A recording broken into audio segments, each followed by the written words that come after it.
পুলিশকে দেখার পূর্বেই চোরটা পালিয়ে গেল। ডাক্তার আসার পূর্বেই রোগীটি মারা গেল। চোর পালালে বুদ্ধি বাড়ে। এই যে এরকম কোনো কিছু ঘটার আগে অথবা কোনো কিছু ঘটার পরে আরেকটা ঘটনা ঘটে, এরকম অহরহ অসংখ্য বাক্য আমাদের তৈরি করতে হয় এবং অসম্পূর্ণ বাক্যকেও কমপ্লিট করার প্রয়োজন পড়ে।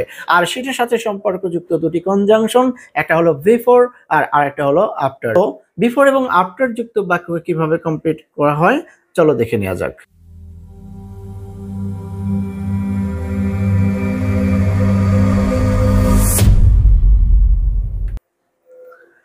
বিফোর এর অর্থ হলো পূর্বে এবং আফটার এর অর্থ হলো পরে। এখানে একটা টোটকা মনে রাখবে, সেটা হলো যে বিফোর এর আগে এবং আফটার এর পরে পাস্ট পারফেক্ট টেন্স হবে। বিফোর এবং আফটার এর সাথে দুটি টেন্সের খুব নিবিড় সম্পর্ক আছে।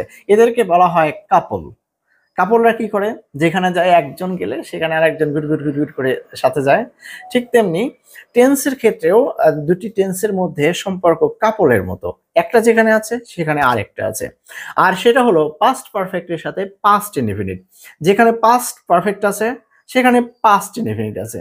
এইটা বিফোর এবং আফটারের ক্ষেত্রে আমরা যেমন প্রয়োগ করতে পারি, ঠিক তেমনি no sooner had, hardly had, scarcely had ইত্যাদি যুক্ত বাক্যের ক্ষেত্রেও কিন্তু এই স্ট্রাকচারটা আমরা দেখব।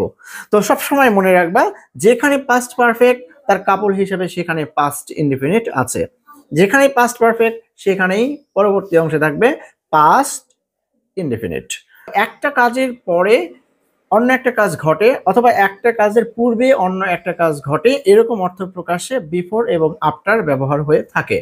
বিফোর শব্দের অর্থ হলো পূর্বে, তাই বিফোরের আগে পাস্ট পারফেক্ট আর আফটার অর্থ হলো পরে, তাহলে আফটারের পরে পাস্ট পারফেক্ট হবে। খুব সহজে মনে রাখো, বিফোর শব্দের অর্থ কি?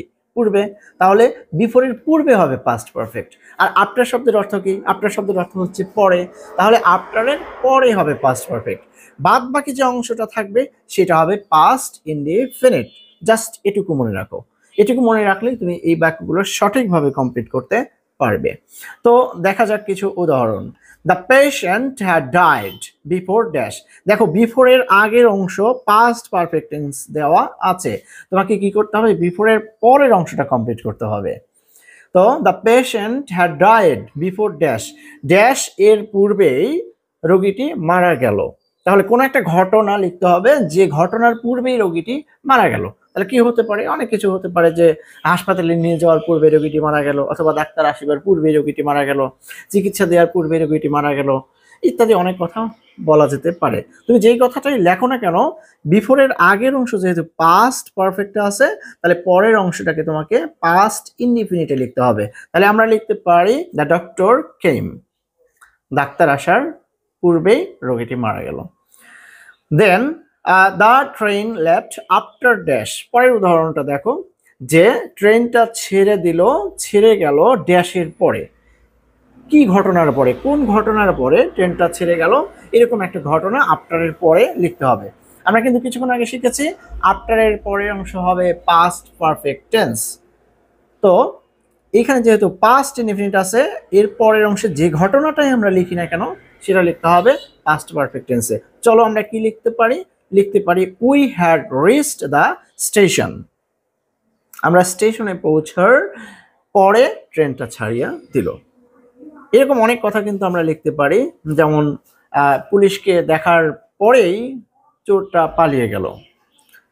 চোর পালানোর পরে লোকজনের অনেক বুদ্ধি বের হলো।